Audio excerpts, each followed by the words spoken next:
We did a lot of. There's so much.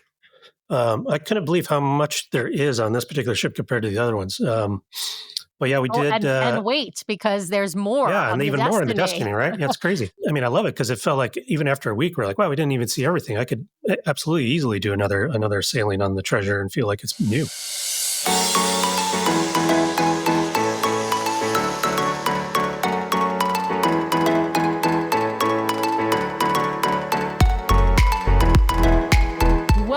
Everyone, to another episode of the DCL Duo Podcast, brought to you by My Path Unwinding Travel. And as you can tell from hearing my voice instead of Brian's, I'm solo hosting today. But never fear, I am not alone. You will not just have to hear me drone on for this entire episode.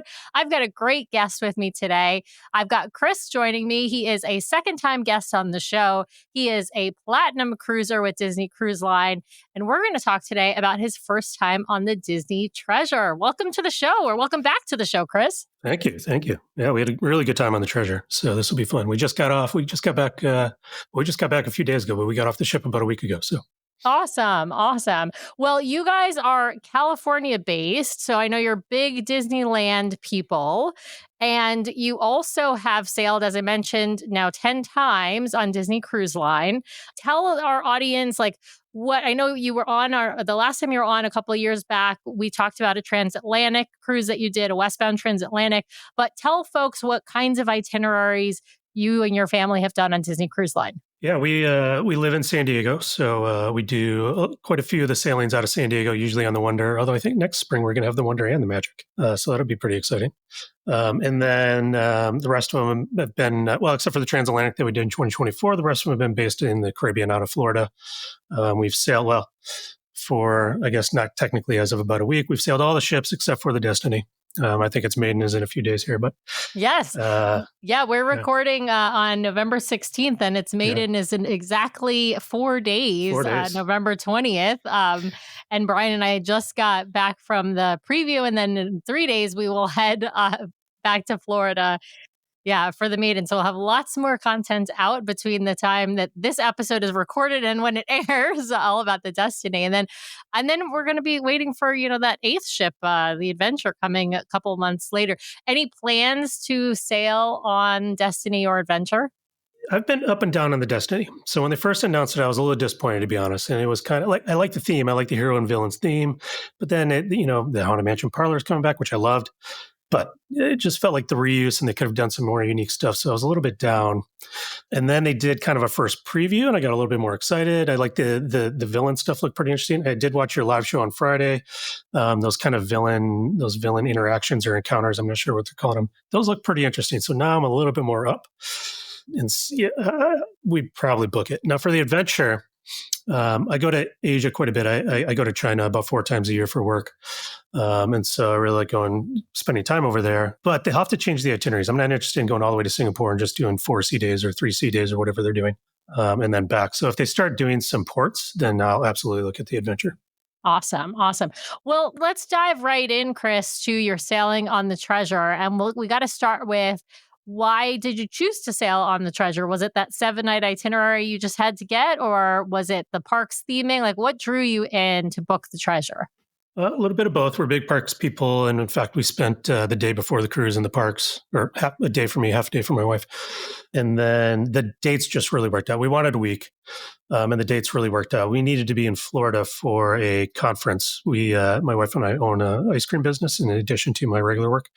And every year there's a big kind of convention and contest. And this year was in Florida starting November 9th or 8th. And, I got to ask about this ice cream business. What is the ice cream company? It's called Winston's Ice Cream Co. So WYNSTONS. Okay. And we have 2 locations down here in San Diego. And then just make our own ice cream and sell it. And we've won some awards. We came home from this particular conference a few days ago. We won 3rd place in the non-dairy flavor of the year. Oh my gosh. It's kind of a non-dairy? Weird one. Wow. Yeah, non-dairy. That's a really hard probably category. Yeah, non-dairy is pretty hard. Yeah, and I felt like the non-dairy submissions I thought were stronger than the dairy submissions this year. It was pretty interesting. People are getting pretty inventive. Yeah. So that was pretty exciting. Did you win for a particular flavor? I've got to ask. Yeah, a little bit of a weird one. So this year we submitted a flavor called Pickle Whiskey Sour. And it was lemon, lime, pickle juice, some whiskey. Oh my God. And I had a spicy swirl, like a chamoy swirl that we did. Oh my God. Okay. That's not my jam for ice cream. I'm going to put that out there. I'm more of a like cookies and cream kind of a girl. Yeah, our cookies and cream is awesome. Yeah, our cookies and cream is my favorite. All right. Are they all non-dairy or are they all? No, we have, so our menu has 18 flavors and 2 of them. We rotate 9 of them every month and we rotate an additional 2 that are non-dairy. So seven that are always there. Cookies and cream is always there. And then we have 2 non-dairy and 9 kind of seasonal that we have fun with for the month. Okay, well, I'm telling you, Chris, the next time we're down in San Diego, we are going to come and find Winston's ice cream. Absolutely. Yeah. The closest one to downtown, so I live about 45 minutes north of downtown, and our closest shop is maybe, it's probably 20, 25 minutes from downtown. That's okay. Well, I'll travel for ice cream, especially really good ice cream. If you're going to the safari park, it's like exactly halfway from downtown to the safari park. Okay. Well, yeah. I mean, who doesn't like the safari park? Yeah, love it. Okay, awesome. Well, plug for Winston's ice cream. I love hearing about people's small businesses. It's always like a fun. It's a lot of fun. Yeah. All right. So you had to be down in Florida early, and then you had how many? So you had one full park stay. You had this conference. Where did you guys stay in the Orlando area? Yeah, it got a little complicated. We were flying in. The cruise was departing November 1st. We were flying in on the 30th. I had a last minute, so I still work full time in addition to the ice cream. I had a last minute business trip, and I had to fly to Montreal for 3 days. And then I was flying from Montreal to Orlando. My wife was flying San Diego to Orlando, and we were going to meet. I think our flights landed like 45 minutes apart. I was en route from Montreal to Detroit. My wife was in the air from San Diego to Atlanta. And I got a text that my flight was delayed from Detroit to Orlando by like 3 hours. I was like, oh man. So, I'm texting my wife, I'm going to get there really late. If you want to grab an Uber. That night we were staying at Grand Floridian. We're DVC owners. So we had one night at Grand Floridian. I couldn't get 2 nights anywhere. Not a single DVC hotel had those 2 nights. I hate when that happens because I'll be honest. I know some people love the split stay thing. I actually hate it because to me, there's nothing worse than having to like pack and unpack and repack and schlep from one hotel to another, either by Uber or by, even shuttles. I think I don't enjoy it. I don't care that it's like, oh, I get to see 2 different resorts. No, I just want to stay in the same bed. Same with me, but I couldn't do that. We had one night at Grand Floridian and then a night at Boardwalk. I think the best combination, if you have to switch hotels, would be at least in the same area, right? So if you could go like from Grand Flo to like Palo or something. Exactly. And I messed up. I took my bags down to Bellhop the morning after Grand Floridian, and they were just going to take them over to Boardwalk. But I forgot where I was, and I told them I was going to Beach Club. Oh, no. So we get over to Boardwalk at the end of the day, and our bags aren't there. I was like, oh, where did I send them? And I was like, oh, no, I sent them to the Beach Club. And so we had to walk. You had to walk and go get them yourself. Yeah, I had to walk and go get them. But anyway. At least they're both in that Epcot resort area. It is at least it's walkable, but what a pain. I'm sorry. I feel like an idiot. But anyway, my flight was delayed. And then I'm dealing with that. I'm chatting. I was flying Delta. We were both flying Delta. And I'm chatting with the Delta agent, seeing if there's just any other options, and there weren't. And while I'm doing that, I got a notification that my wife's flight was canceled. So there was a staffing shortage from the government shutdown in Orlando, and flights were getting all messed up. So I'm texting my wife, well, it looks like your flight's canceled now. So she's trying to see if she can fix it. And there's just nothing else out of Atlanta. And so long story short, I ended up getting there. I was the last flight to land in Orlando that night. I got in at about 12:30 a.m. She did not. She ended up having to get in a hotel in Atlanta, and then they flew her out the next morning. And so she joined me. So I woke up. Yeah, at least she was in Atlanta, though. At least she wasn't still in San Diego. If it was like the night before, she would have rented a car and just drove down, and it would have been okay. But she still had that extra day. So I woke up, went to the Magic Kingdom by myself for a while. She finally got over there about 1, 2 o'clock, met me. And that was great because she just made it. We had Beacon Barrel reservations, the new bar there, so we wanted to check out. That was kind of the primary reason. And so she got there just in time for that. And then we went over to Epcot and just kind of enjoyed the food and wine for a little bit. Awesome. All right. Well, then you're at Boardwalk before you're heading to the port, to Port Canaveral to board the Treasure. So that's always a Saturday morning. Saturday is the day that the Treasure embarks and disembarks. So tell me, how did you guys get down to Port Canaveral? Did you take the Disney shuttle? We did for the first time ever. So we're used to being 4 of us. It was just my wife and I on this particular cruise. Normally, well, not normally, the last few, it's just been us. Our kids are now both in college. They're older, so we don't take them anymore. They're on their own. And normally when it's the 4 of us, it's about kids, the same price to get. Pay your own way, yeah, kids. Exactly. Come on. Figure it out. Get a job. I keep telling them. And so it's about the same price to do private transportation when it's the 4 of us. So that's what we usually do. But with the 2 of us, we decided to do the Disney transportation. Plus, when I checked in, even with Platinum, when we checked in, we were like boarding group 11 or something like that. Yeah. Which seemed really, really late for Platinum. Yeah. It's gotten, I think, because of so many people, I think, take Disney transportation. And then because there's so many pearls, right? Because pearls, like you've got concierge is always like in that first group.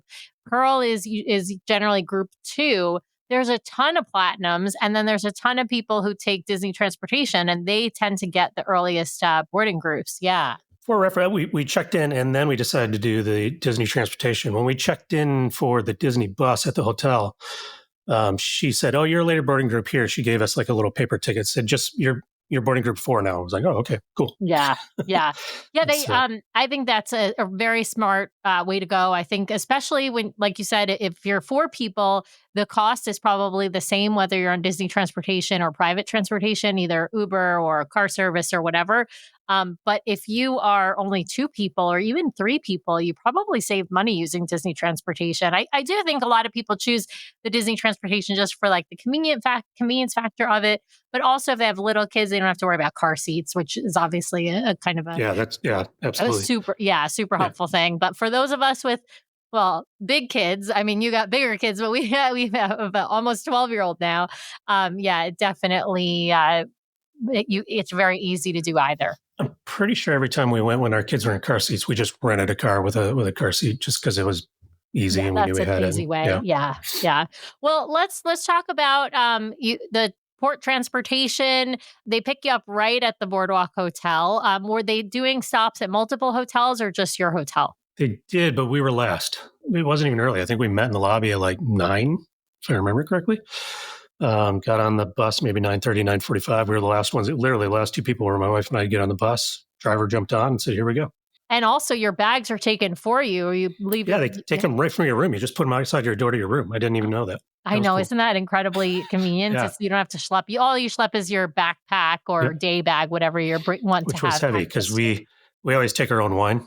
Well, not always. We usually take our own wine, and so I had 4 bottles of wine in my backpack. Right, it was 2 for heavy. you, 2 for your wife. Absolutely, absolutely. Yeah, for those who don't know, you're allowed to bring wine or beer on board a Disney cruise for every adult over the age of 21. You can have 2 bottles of wine, or you can have a 6-pack of beer. You cannot combine like the 6-pack of beer and a bottle of wine. You have to choose either 2 bottles of wine or 1 6-pack of beer, and then you can, per adult. So no liquor. That will get confiscated. And you'll get it back, but it'll get confiscated at the port from you. So don't do that. If you're wondering, we learned the wine glasses on the ship, they hold perfectly a half a bottle of wine per glass.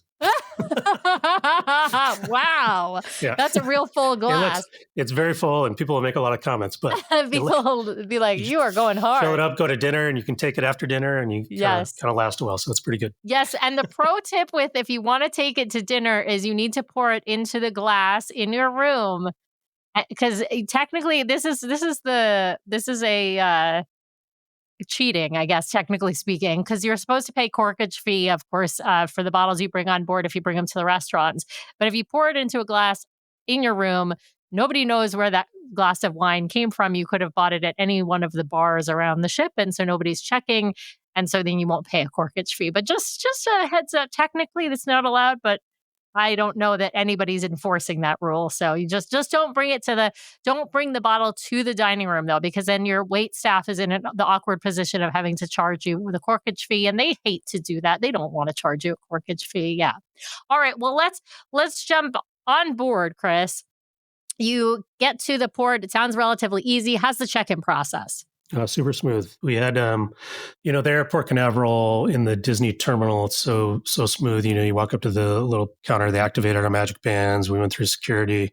We did go up and inquired about an upgrade at port. They did have them, but it was a little pricey, and we were like, I don't know that it's worth it. And so we decided not to. But I think we waited maybe 15 minutes tops, and then they were boarding our group. So we just walked on and that's awesome. Our name announced. Yeah. I will say I've heard from a lot of folks that port upgrades to concierge have been quite available lately on several ships. Not of course the entire fleet, but generally speaking, it seems like concierge upgrades have been available quite a bit, especially in the sort of shoulder season, so non-holiday sailings. Yeah, I can see that. Yeah, but it is pricey. And I think to your point about it being worth it, I think some of, a lot of the benefit of concierge is that early booking. And so once you don't, and of course, if you do a port upgrade, you don't get that. So you're not going to get any benefit of like, oh, I have a better chance of getting a cabana or something like that. Or, you do have it will help you get adult dining if you're unable to get that in advance. It will give you early theater access. Like there are wonderful benefits to being concierge and to being able to access the lounge. But that early benefit, I think, is one of the sort of key benefits that you're paying for. And so, of course, it is not as expensive to upgrade as it is to book concierge in the first place. So maybe there's a trade-off. Yeah, it was pretty close. I think that gap should be bigger. Yeah, I agree. The upgrade was more than our fare, right? For our and we had just a regular family veranda, not the deluxe one, so not the bigger one. And to upgrade, it was more than our fare just for the room, right? And I was like, I just don't know that we're getting the value there. Well, and the minimum concierge room is technically the deluxe family veranda. Yeah, it is. That's the smallest concierge room available.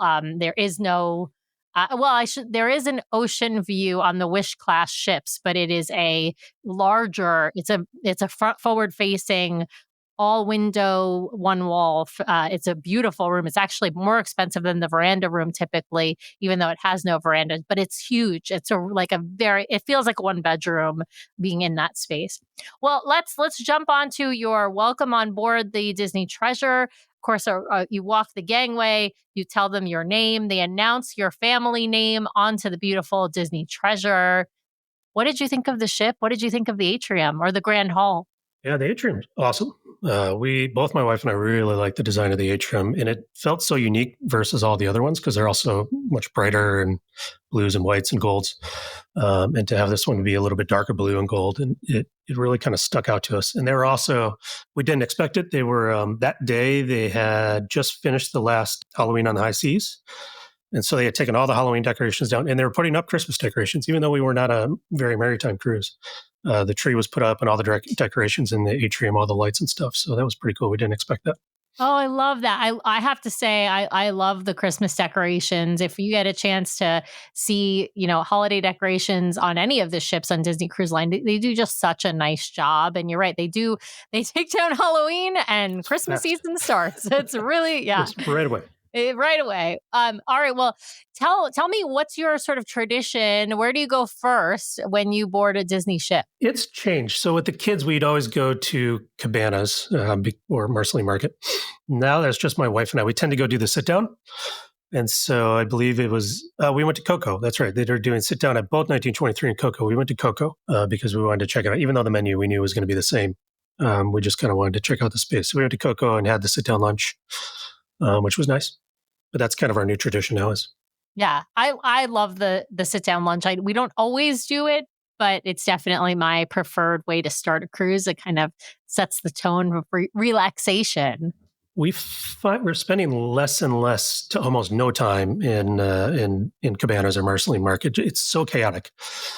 That we tend to, if we're there, it's like a quick breakfast, just grab some food. And sometimes we take it back to our room or go find a quiet space to sit down and eat. Yeah, I find if I go into Marceline Market or cabanas, it's to grab food. I might eat out on the pool deck or I might bring it back to my room. But especially on the Wish class, I feel like I tend to eat that pool deck food always. Yeah, it's so much better. Yeah, if I'm not in the dining room, I'm eating Donald's Cantina or I'm eating some pizza or Mickey Smokestack Barbecue. I mean, all that stuff is just like so good. Yeah. Well, let's dive into some of the activities you did on board the Disney Treasure. Of course, there's all these activities hosted by Sage and Coriander. Did you get a chance to check out all the new entertainment on board the Treasure? We did a lot of. There's so much. I couldn't believe how much there is on this particular ship compared to the other ones. But yeah, we did. And wait, because there's more. Yeah, and even more in the Destiny, right? Yeah, it's crazy. I mean, I love it because it felt like even after a week, we're like, wow, we didn't even see everything. I could absolutely easily do another sailing on the Treasure and feel like it's new. So we did. Sage and Coriander, we loved. We thought they're so good. We had, I've seen a lot of YouTube videos. We didn't have the original Coriander and Sage. I think we had the Team Beta. I don't want to call them Team B because I don't think they're worse. The secondary team.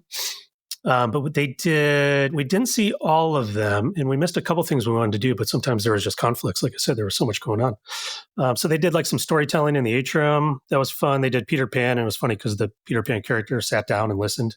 Oh, that's so fun. Yeah, they were like playing kind of off of him and having fun with it. Oh, I haven't seen that. That's clearly new iteration because they have changed what they talk about, because we saw one that was a Aladdin themed storytelling. And then there was another one that they did. I can't remember what the other one was that was put on after. And then, they sort of, it seems like they're changing it. And then we just saw Destiny, a Sleeping Beauty version of it. Yeah. So it's really, they did really Muppets Treasure Island. Like, I can't believe when they said we're going to do Muppets Treasure Island. I went, holy cow. So they did a whole kind of reenactment telling of Muppets Treasure Island. Oh, Chris, how was super that? Cool. It was great. Oh. Yeah, really, really funny. Like a lot of good jokes, and it was really good. They're playing some of the parts, like playing Miss Piggy, playing Kermit, doing voices, and I thought they did a really good job. Okay, I'm super jealous, I got to tell you, because I mean, I'm a big Muppets fan. I love that movie. I love the Muppets Christmas Carol, and I love Muppets Treasure Island. Those are like two of my favorites. And we haven't been on the Treasure since our last spring break trip. We're going this coming spring break, so in April, but I cannot wait now to get back on the Treasure and see that.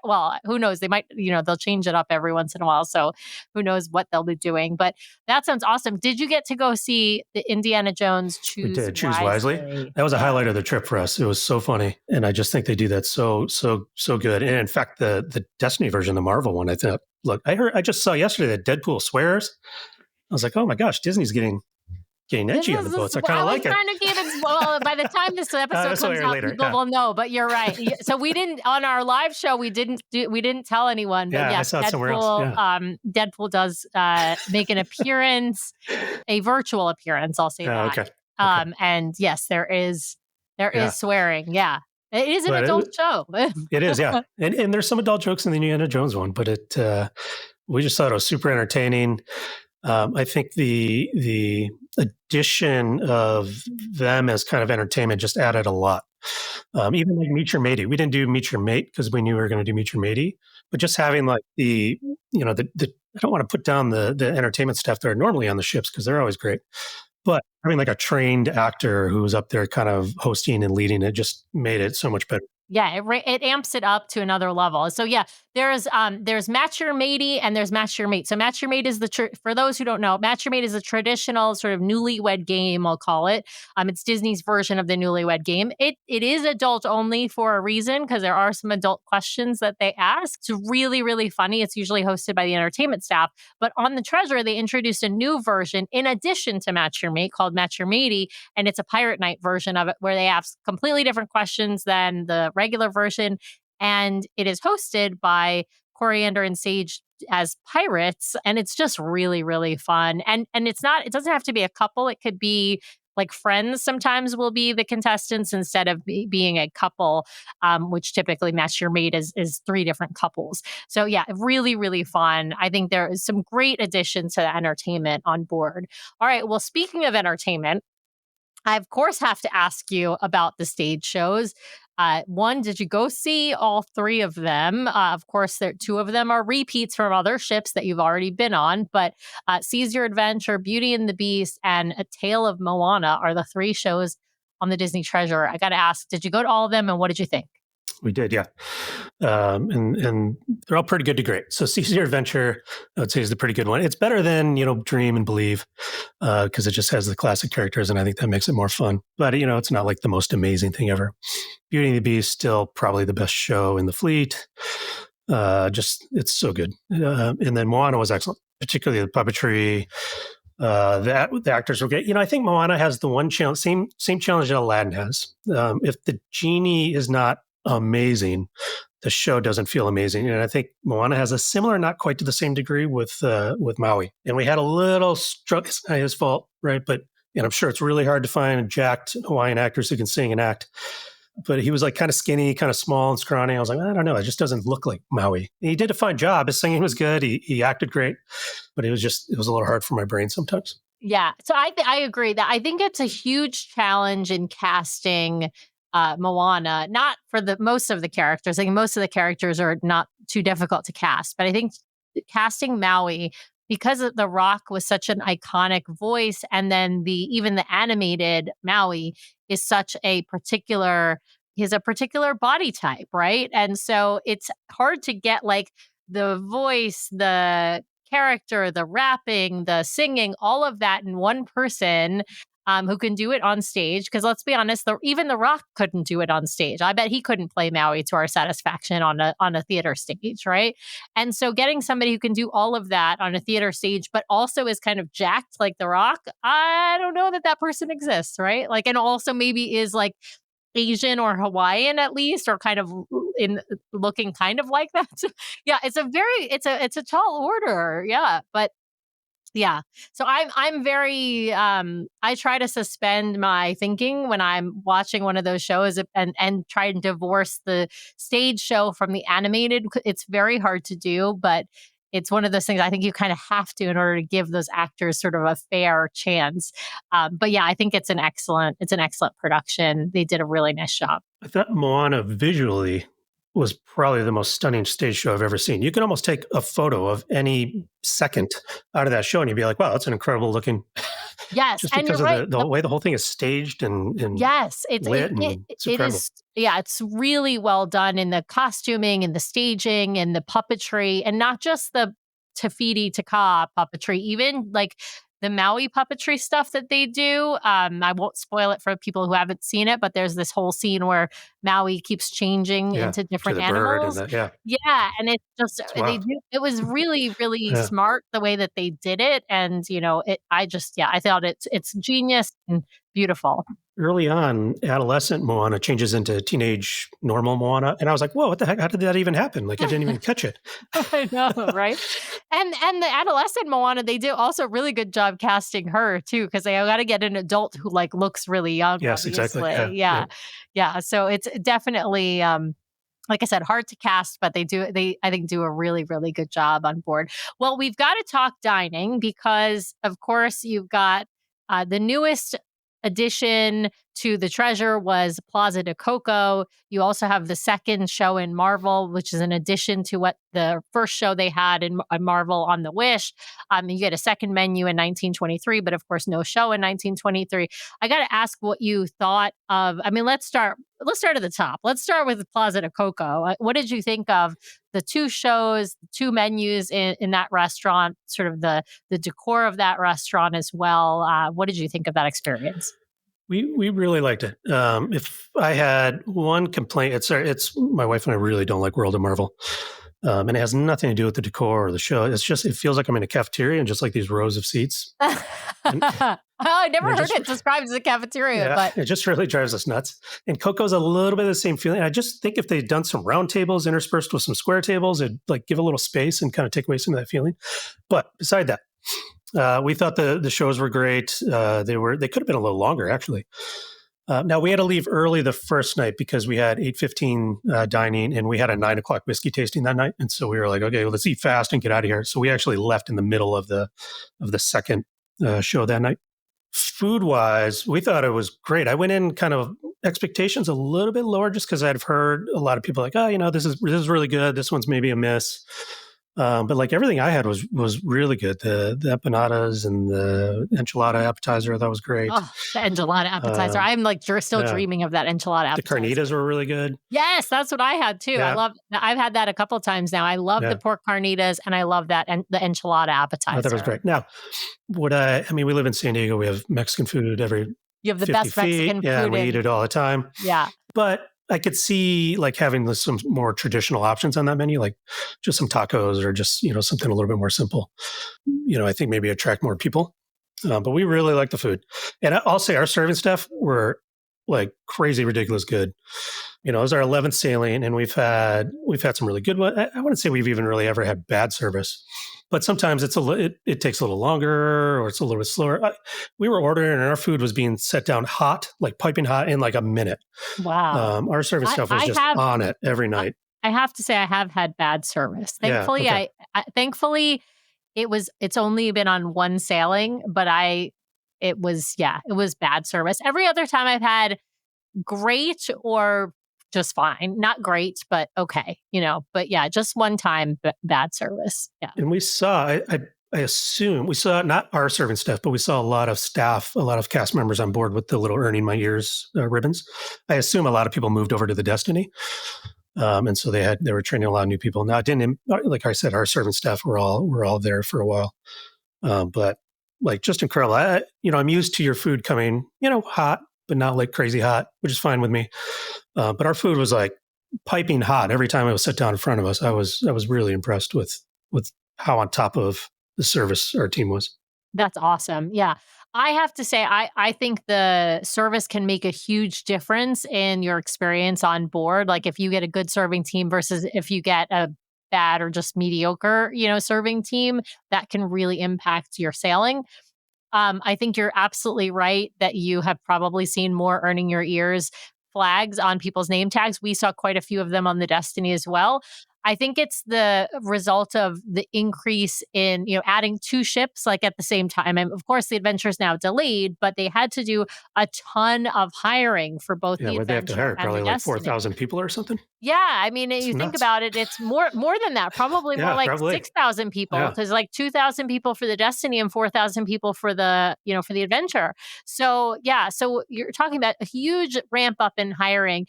And what they try to do is they try to spread out the experienced people and spread out the new people so that no individual ship is all new people or all experienced people. But, some of the experienced people have 20 years of service. Some of the experienced people have 2 years of service. And there's a difference there as well. So yeah, it definitely, I think we're going to see across the fleet for the next 2 years, we're going to see a lot more earning your ears flags on people's name tags. And then, of course, as the fleet continues to grow, that will continue to happen year over year. But I think the introduction of 2 ships basically at the same time is making a big impact in that way.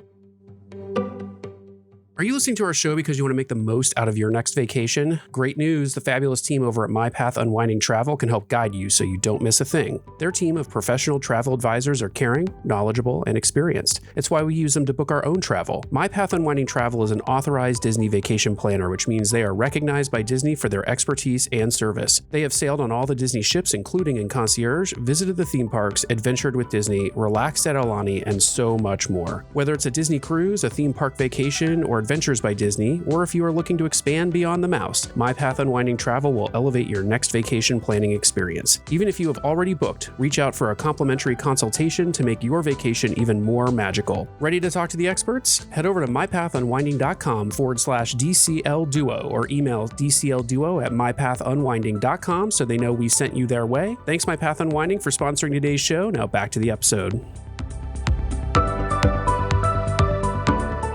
What did you think of I know you don't like Marvel or Worlds of Marvel, but what did you think of the second show in comparison to the first show? Because they are different experiences. You've got Groot and Rocket as opposed to the, now Spider-Man, but Ant-Man, other Avengers. The Wasp.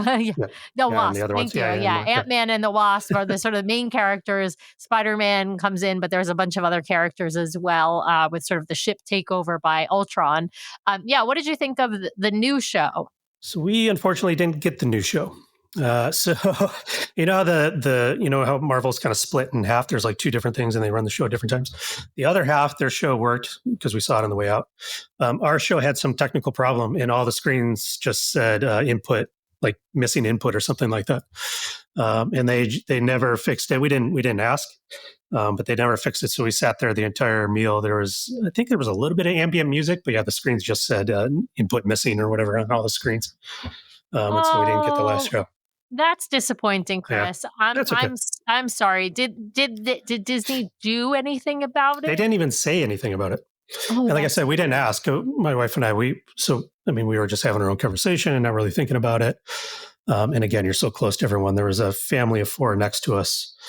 My wife grew up in Brazil. She speaks Portuguese. And so they were speaking Portuguese, and my wife couldn't help herself. After 6 nights, she finally kind of jumped into their conversation. And so we ended up kind of having a long conversation about how did she wait 6 nights before jumping in, Chris? Yes, I would have been great question. I would have been talking with them incredible resilience. I wouldn't have even taken 2 nights. I mean, I don't speak Portuguese, but I can't help myself. If people are talking about something that I am interested in, and if it happened to be in like the second language that I knew, I'd probably jump in right away. I mean, Brian's always given me that look of, Sam, stop jumping in other people's conversations. It's kind of a thing. Yeah. They were having their own little family time, and now it's all of our time. Yeah, and that's hilarious. That's hilarious. Well, I'm sorry that you guys missed the second show of Marvel. That's okay. What did you think of the food 1923 and in Marvel, because you had those second menus? Yeah, I still 1923. Oh yeah, that second menu was terrible. Yes, terrible, right? I'm sorry to say it. I love the first night menu. I love the first night menu too, and that second night menu is bad. And I can't even remember what I got on it. Yes, it's got the lobster on it. Listen, my wife got the lobster. Yeah, a lot of people order the lobster and they're happy with it. I do not order the lobster because I'm not happy with it. I have ordered the lobster, and every time I've ordered it, I'm not happy with it. I can't even remember what it's I got. Just overcooked. I remember going, this is really disappointing. Yeah. If they said, hey, you're president of Disney Cruise Line tomorrow, the first thing I'm doing is, one thing, in the survey, I'm going to pull on all the individual menus and we're going to make some changes. But 2, I'm going to rotate menus at least every 6 months. And just change them up, because it gets to be, we've had the same thing on like 6, 7 sailings now. And while I like it, it'd be nice to kind of get some fresh looks at some stuff. I got to say, it's so funny because I feel like across the treasure, all of the menus have something good on them, except that night, 1923. I just remember not being excited about it at all. I was like, yeah, that I'm going to tell, listen, it's, there are people, I'm not going to hate on the people who like the lobster on Disney Cruise Line. If you want to eat the lobster on Disney Cruise Line, have at it. But I'm going to be getting some pizza or eating at the pub, getting some pub grub. Well, speaking of pub grub, though, we got to go over to the new spaces on board the Disney Treasure, which are, of course, a highlight for any Parks fan. And you being a Parks fan from California in particular, I got to ask what you thought of Periscope Pub. Yeah, it was pretty cool. We watched Sunday, the second day, we watched football in there all afternoon, and I really liked that space. I would say my wife and I tend to really like the pub spaces. We just find them really kind of cozy, and we'll hang out in there a long time. So I think we were naturally going to like it, but we really liked the theming. It just felt very different, right? Because you got like the projection on top with where it looks like you're underwater. The bartender there, and I'm sorry I forget his name, he makes a really good old fashioned. And so we gravitated there a lot to have old fashions. But yeah, we really like Periscope. I would say that was the one place where we said, we should have spent more time there. Because we found at night we would tend to go to like Scat Cat, Haunted Mansion, or Skipper Society. Well, speaking of those spaces, let's start with Scat Cat. It's Aristocats themed piano bar on board. It's the same location as Nightingale's on the Wish, and now, of course, as the DeVille's Lounge on the Destiny. What did you think of Scat Cat? I mean, the theming doesn't like resonate with me. I wasn't like a big Aristocrats person. Certainly familiar with it, but we really like the piano spaces on all the ships. We tend to spend a lot of time there in the evening, particularly right after dinner. We'll go. And so that was great, playing music. I think both of them, they had 2 different piano players, and I think both of them actually sang as well. So that was kind of nice. I did get, so we find, in general, I would say, for the most part, we find the new cocktail menus on the ships to be a little sweet for our palates. And we own an ice cream business, so this is a little bit weird saying that. No, I'm with you. I think you can find some less sweet options. Exactly. But I would say most of the options on the menus are on the sweeter side, in particular in the piano bar space and in Haunted Mansion. Yep. Yeah. I think Skipper Society and the pub, the Periscope pub, have a little bit less sweet and more spirit forward kind of drinks and kind of better balanced drinks. And that's kind of where Brian and I land on both the Destiny and the Treasure, and of course the Wish. Like, it's just, so we tend to like the drinks in those other spaces a little bit more, even though I think we really love the Scat Cat space. Also, not huge Aristocats fans, but I think actually the theming that they did is a quite nice light touch theming. Yeah, I agree. Yeah. And really beautiful. Yeah. Yeah. Well, I think I would have found it weird if there's like cats everywhere. Right. I would have been like, I don't love cats. I don't like this. Yeah. Yeah. I'm a dog person myself. So, yeah. Okay. Well, moving over to Skipper Society. Let's go there next, because I think you got to, love the Jungle Cruise ride in order to love Skipper Society. Are you a Jungle Cruise fan? We are, yeah. Yeah. What did you think? We really liked it. And they had, I think it's like a house band. I'm not 100% sure. It was called the Doublooners. I'm pretty sure they're just a house band. And so whatever mix of cast they had for that band on our particular scene, they were great. They were playing like a lot of, they did a lot of sets and they did a lot of different music, but they did a lot of like 80s and 90s rock that people were really getting into. There was times when he would just not sing a lyric and everyone there would sing it. And we went, I think, the first night or maybe the second night to see them. And it was really good. And there wasn't that many people. There was maybe like 10 of us. By the end of the sailing, there was nowhere to sit. Like, word had gotten around about these guys, and it was packed every single night on the last few nights to watch the Doublooners play. They were really good. Yeah, I have to tell you, they are super talented musicians all across Disney Cruise Line. On the Wish class, they have made this band, the Doublooners. And I think it's on all of the ships. I'm trying to think if they've changed their names, but I can't remember if they have the same name or different names across the 3 ships, but they're fantastic. And all of their musicians are incredibly talented. And yes, by the end of every sailing, I feel like that space is jam-packed. Whether you're in the Bayou, you're in Skipper Society, or you're in the Sanctum, that is a jam-packed space because of the music. All right, well, we got to, of course, talk about the Haunted Mansion Parlor, because that was the star. I think that was the thing I think a lot of people were looking forward to when the Treasure first debuted. And I think that is still the space that most people are sort of flocking to when they get on board the Disney Treasure, and now even on the Disney Destiny, because there's Haunted Mansion Parlor on both. Spoiler if you haven't heard the news. Well, if you haven't heard the news, you've been either not listening to our show or living under a rock. But either way, what did you think of the Haunted Mansion Parlor? Yeah, we love it. The Destiny has a different drink menu, which is interesting. But the space is just really cool. And it's different. We went in, 4 or 5 times, and of course sat in a different spot every time just based on availability. And it feels almost totally different based on where you sit. Like, one time I was in a corner and there's people whispering behind me. Another time we were by the aquarium and there's lots of effects in the aquarium, and it made the experience feel quite a bit different. I don't know if it's on the little, all the little effect sequences that happen. I don't know if they're like on a loop. I don't feel like I saw a repeating one that much. A couple of times I did. But it still felt, even our last night, I was like, I don't remember this happening. And yeah, I'm not sure exactly. I know there's basically 40 minutes of stuff in there, but it feels like more, but I'm not sure if it gets mixed up in its order, right? Like, I don't know if it's doing, I actually don't think it's on a 40-minute loop. I think it's on a more mixed order of things, but I don't know that for sure, because I haven't sat in there like long enough at once to kind of figure that out.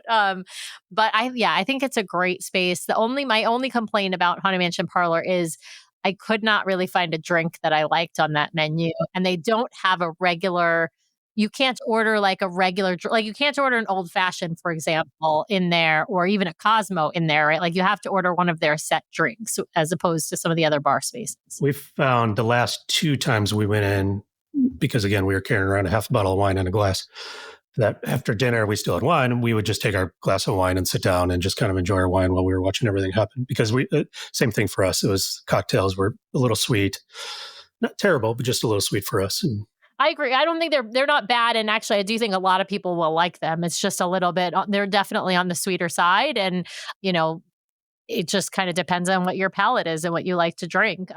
They do have some cool tiki mugs, so I gotta give that. I got I bought the fisherman one. The Mariner, yeah. The Mariner, thank you. Yeah, I had to have him. Yeah, that's the one we have. And actually, we didn't buy Poseidon on our preview cruise, and I think on the Destiny, but we're going back, as I said, in 4 days we'll be on. And I think I have to buy Poseidon while I'm there. Yeah, you should. When we were at Beacon Barrel at Magic Kingdom, there was 2 people at our table, and they were going crazy because we also got the little Pirate Skull mug there. Oh, yeah. And on the bottom, it says first edition. And this particular couple were going crazy. They said, you can go on eBay right now and see these first edition ones from the various bars going for like a couple $100s. And I was like, wow, really? I don't plan on reselling them, but still, it was some people covet those first edition. Well, I know mugs. With Trader Sam's mugs, that is definitely a thing because there's been multiple editions of some of the mugs, of course, for years because those bars have been open for years, both at Walt Disney World and the original one at the Disneyland Hotel. But yeah, it's those first edition mugs. You can buy like a 20th edition mug now, and it is $30, but the first edition mug might cost you thousands of dollars at this point. Yeah. What do we have to do to get Trader Sam's at sea? I know. Why do we not have Trader Sam's on any of the boats? Listen, I'm with you, Chris. I think the one thing that could enhance the Skipper Society for me is if we got the bartenders and the serving staff to do the puns. They should be skippers, who flunked out as well. They are like that would enhance the experience and make it more immersive. I actually love that space because I love the Jungle Cruise, but I love the Jungle Cruise because of the puns, because of the skippers. They're just like hilariously corny, and I'm that's my brand of humor. I love corny pun humor, and so yeah, I wish that they would do that. Did you know there's a secret menu at Skipper Society? And I think at the Intersect as well. I did. Yeah. Yes, where you put the 33. Yeah, and you put 33 on the screen. Yeah. Yes. So with your finger, Chris just demonstrated, but for those who are listening instead of not watching, if you sort of create a 33 on the menu on the screen, it will pop up and that's the same on the Destiny. Not all of the bar spaces have it, but several of the bar spaces have it. And it is like 4 or 5 drinks. They're Club 33 drinks. And those you can order in any of the spaces that have them on that secret hidden menu. It's no longer really hidden because now everybody knows, or a lot of people pretty widely out there. Yeah. Yeah, absolutely. All right. Well, what have we missed? We haven't talked about ports, but I don't think I'm going to even talk to you about ports today, Chris, because I feel like we didn't do much. Yeah. Okay, good. All right. Well, you went to Castaway. I guess, let's talk about Castaway. Oh, yeah. So the whole itinerary changed. I forgot about that. Oh. So hurricane, was it Melissa Michelle? Hurricane hit Jamaica like 3 days before our sailing departed. And so we had an email 2 days, I think, before we left that we're not going to Jamaica. So we did Cozumel, Grand Cayman, and then Lookout Key and Castaway Key. Oh, you got an addition of Lookout. Yeah. So that, for us, that was better. I don't want to make Jamaica sound bad, but we were more excited about going to Lookout than we were. Yeah. Had you been to Lookout before? We did just once. Yeah. On our transatlantic, we stopped. Oh, that's right. That's right. You stopped at Lookout on the way back to Florida. Exactly. Yeah. Well, tell me what you guys did on Lookout, and then we'll talk about Castaway. Yeah. Awesome beach day. So at Cozumel, we just got off the boat, got tacos at this place called Guisados. Really good if you're not looking for much to do. And then we got a margarita. Grand Cayman, I went scuba diving. My wife stayed on the ship, did the spa. And then at Lookout, both Lookout and Castaway, we just did beach days. So we just got off, headed over to the adult beach, went to Serenity Bay. Both times, no problem finding lounge chairs. I was a little worried on Lookout because with the Treasure being much bigger than when we were there before on the Dream, and like a half capacity Dream, I was a little worried that maybe it'd be full. But we had no problem. We had lounges right on the beach, not over the berm, actually on the beach. So we spent some time in the water. And yeah, I think unless you go like sort of late onto the island, and you still find a seat, you just might find a seat that's up on the berm instead of down on the water.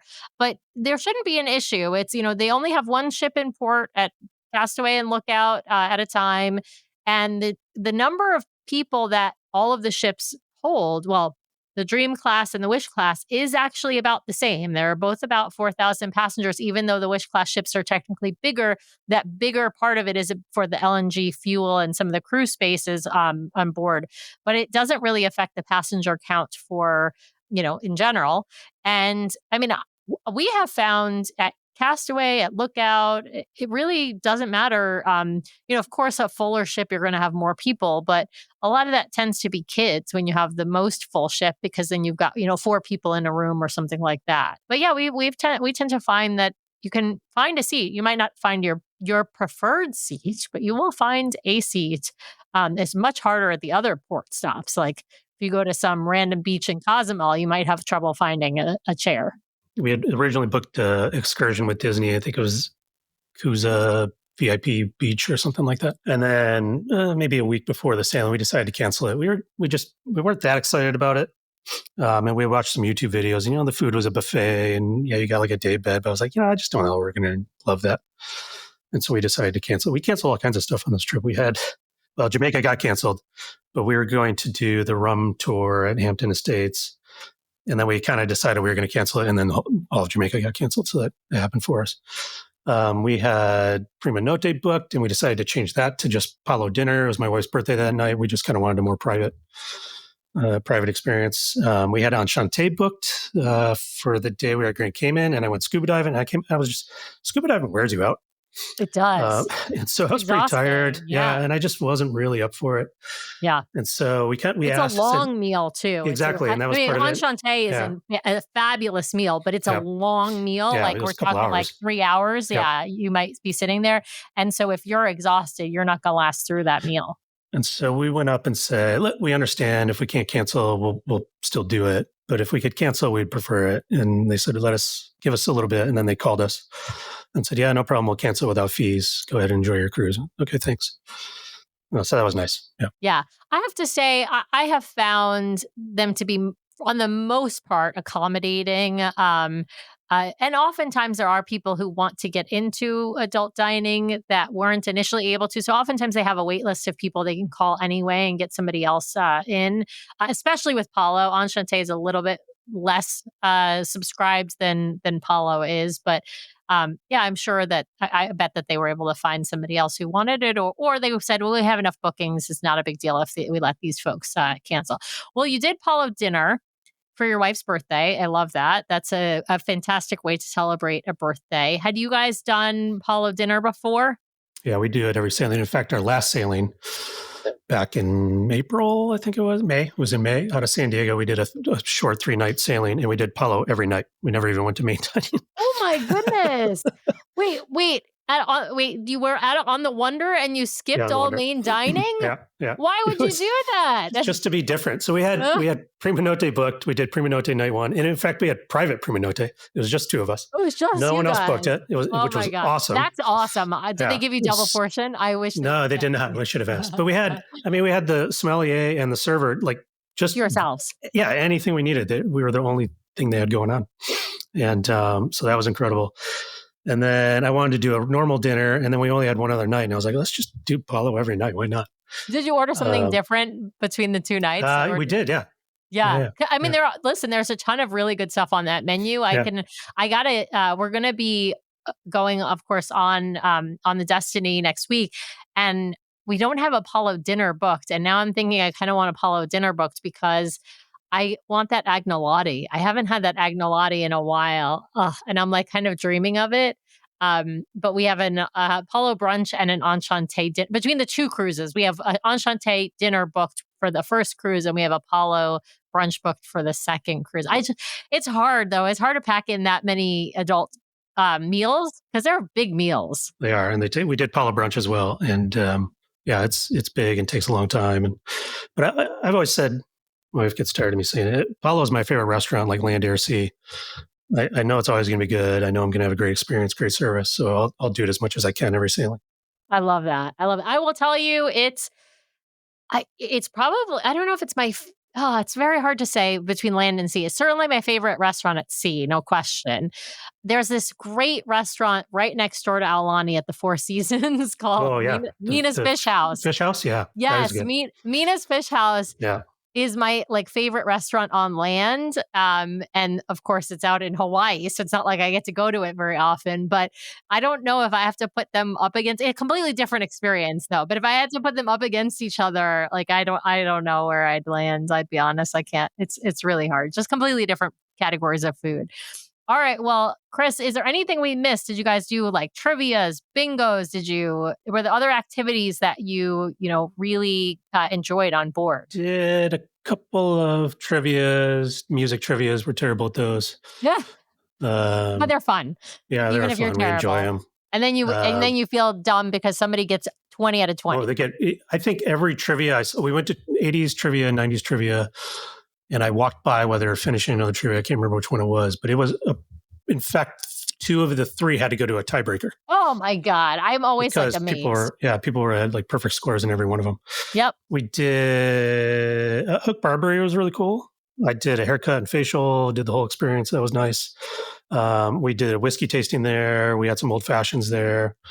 That's a really cool place. Which was your favorite old fashioned? Was it the Hooks Barbery one or the Periscope Pub one? I like the Hooks one a little bit better, but I like mine a little bit stronger. My wife likes it a little tiny bit sweeter. And so the Hooks Barbery one was a little bit stronger. So I like that one a little bit more. Oh, and we did the Rainforest Room for the sailing. And I would say it was interesting. I love the Wish. It was my favorite ship. There's a few things you notice when you don't have kids and you're on it for a little bit longer that we didn't like as much. The Rainforest Room was one of them. We liked it, but I didn't like that I couldn't see out. Whereas like on the Dream or the Fantasy, which is our favorite one, and we like the Wonder as well.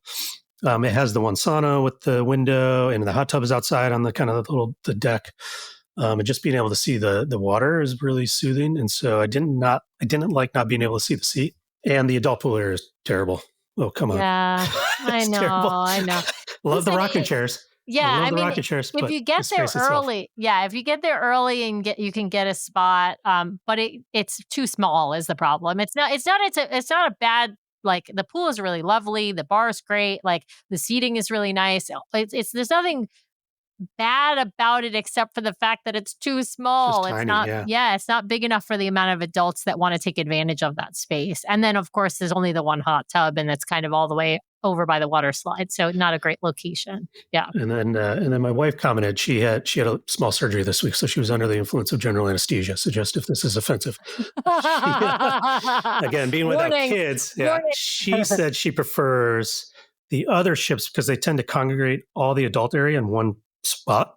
So when you're there in that whole area, it's just adults and you don't have kids kind of running through and running around. Whereas on the Wish class, the Triton class, whatever it's called, a lot of the space, like Skipper Society, is open. Kids are kind of running through. And even the Sarabi, at times kids are walking by, even though it's like an adult-only show. And she said they never bothered us, but it sometimes doesn't feel like you're an adult-only kind of thing. And yeah, it's very different than like on the Dream, Fantasy, Magic and Wonder, where you are the adult district, right? Exactly. The bar spaces are all kind of in one area of the ship in particular. And so, I mean, the pool is different though. I'd say I actually think the nice part about the Wish class is the pool is very cool and I would agree with that. Very secluded. On the other ships, you have kids running through the adult pool area all the time. Yeah. So it's kind of a trade-off between those two things. But I understand. Listen, I think different strokes for different folks, right? Like some people like the bars being spread out in different places. Some people like them all congregated in one area, and of course the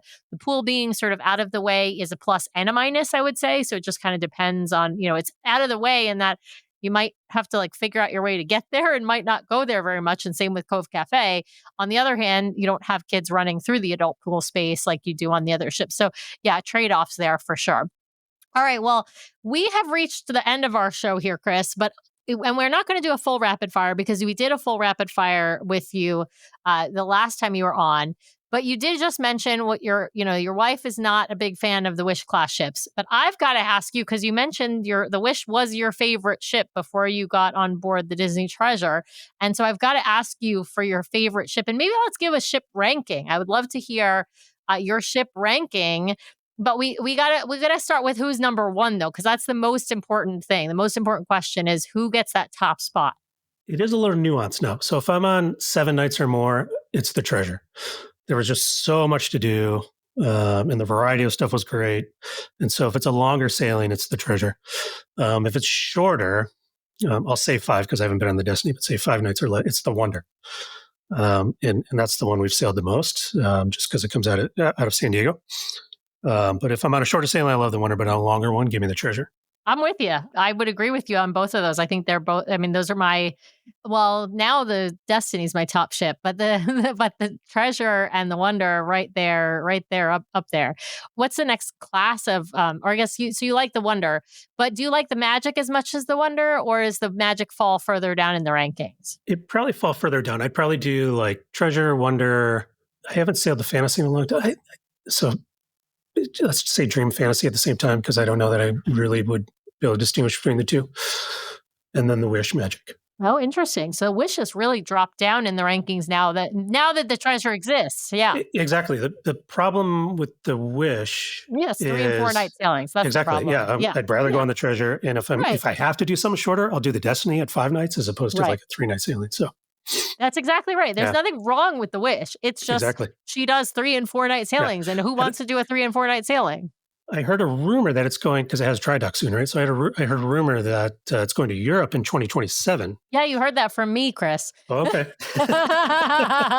So that could be super interesting. If they did some longer sailings over in Europe, I'd be very interested in it. Yes. So Disney has not announced it, but I have announced it for them because when the last itinerary release came out a couple of months back, the only ship that did not have its like May schedule out beyond the Alaska, the 2 ships that will be sailing in Alaska, which is the Magic and the Wonder. But it was obvious because of where they end, right? Their schedule ended on the West Coast. So they can't possibly be doing Europe. It's just not possible unless teleportation exists, right? So the only ship that could possibly be going to Europe based on the schedule is the Wish. And it makes sense because she needs her 5-year dry dock in 2027.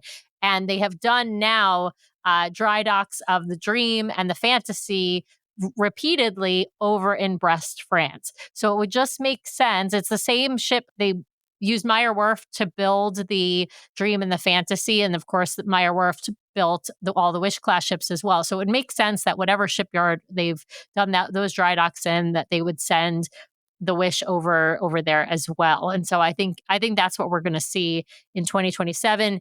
If I'm wrong, I don't know, I'll eat an onion or something because I hate onions. But yeah, so I don't think I'll be wrong. All right, well, Chris, I've got to ask you what's next. At the beginning of the show, I asked you if you had Destiny or Adventure booked. I know you don't have those booked yet, but of course, you're eyeing them now that you've seen some of our coverage of the Destiny. And then, of course, the Adventure, we'll see when she comes out in March what people are saying. And I'll confess, we don't have anything booked on the Adventure at this point. But I'm curious, what have you got next? Did you buy a placeholder while you were on board? We did get a placeholder, and it was a little weird. I couldn't book it in the app. I had how you usually just go in the app and you said, yeah, I'll do a placeholder. There was no like buy now, there was no option. So we had to go to guest services. So we went to guest services, did a placeholder, and then I never got the email. So I literally called Friday, 2 days ago, called Disney, and they said, yeah, we have no record of it, but we'll still add it for you. I was like, okay, thanks. So we do have a placeholder. Don't quite know what I'm going to do with that one yet. Well, I'm sure we'll do, because we haven't booked anything next spring out of San Diego. We always kind of do it last minute. So I'm sure we'll do something there. Oh, nice. If not more than one. Yeah. I mean, you'll have a bunch of different options. Exactly. As we were talking, having the Magic and the Wonder out of San Diego is going to be awesome for the West Coast folks. And yeah. We do have the Westbound Transatlantic booked next year. So we'd like that one so much. We booked that one again. Whereas last time we spent a few days in London, did the sailing. This time our plan is to spend a few days in Paris and then head over and do the sailing home. But the dates aren't great. So not my ice cream job, my other job, I make video games. And I have one of my projects is scheduled to release right around that sailing, which is not usually a good idea. Not great. Yeah. So I'm playing a little Russian roulette to see if one of them, if something moves. Yeah, to see if the project maybe moves. There is one that I really, really want to do. There's like a 9-night Mediterranean next June that goes to Dubrovnik, and I think it does an overnight in Malta. I've never seen this itinerary before from Disney, but again, those dates aren't great. And I won't know until like end of March if those dates are good. So if those dates end up working out, I might move our transatlantic to that 9-night Mediterranean. But we'll see. It'll be a few months to know. Well, keep us posted, Chris, because of course we'd love to have you come on, talk about either of those itineraries. Those are both fantastic, unique itineraries.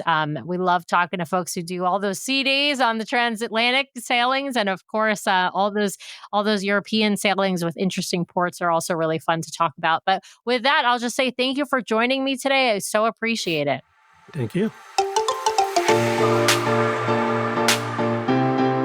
Well, thanks to everyone out there for listening this week. We really, really appreciate it. Be sure to subscribe to the podcast so you can keep getting great content from us every week. In fact, twice a week we publish shows. So be sure to hit the subscribe button to get all of those great episodes. And if you want to watch us live, we have a live show now every week, Monday nights, 5:30 p.m. Pacific, 8:30 p.m. Eastern over on youtube.com/DCL Duo. So be sure to head over and check that out. If you want to help support the show, be sure to hit those 5 stars on Apple Podcasts. And if you leave us a written review, a 5-star written review, we will read it at the top of one of our main episodes. So please head over there and hit those 5 stars. Of course, you can also help support the show by supporting our fabulous show sponsor, My Path Unwinding Travel. If you want to book your next Disney vacation, head over to mypathunwinding.com/DCL Duo or email them at DCLDuo@mypathunwinding.com so they know we sent you their way. If you've got questions or you'd like to connect with us, the best way to do that is to head over to DCLDuo.com. It's got links to all of our things, full catalog of the podcast episodes, including a searchable catalog for the podcast, links off to our vlog, a link to our Etsy store where we sell some fun fan-inspired magnets, link to our Patreon if you'd like to help directly support the show each and every month. Just head over to the website or patreon.com/DCL Duo. Also has a way for you to sign up for our Substack newsletter that we're hoping to start really pumping out monthly here at least, and a few blog articles that we've written. So DCLDuo.com is the best way to connect with us. You can also, of course, email us at info@DCLDuo.com or reach out to us on our voicemail line at 402-413-5590. That's 402-413-5590. The DCL Duo Podcast is not affiliated with Disney Cruise Line, the Disney Company, or the Disney family of theme parks. The views expressed on the show are solely those of the individuals on the podcast and in no way reflect the views of the Disney Company or Disney Cruise Line. If you have questions about a Disney cruise or a Disney vacation, please contact the great folks over at My Path Unwinding Travel or Disney directly or your own travel agent. Thanks again for listening, and we'll see you next time for another fabulous adventure with the DCL Duo. Good night.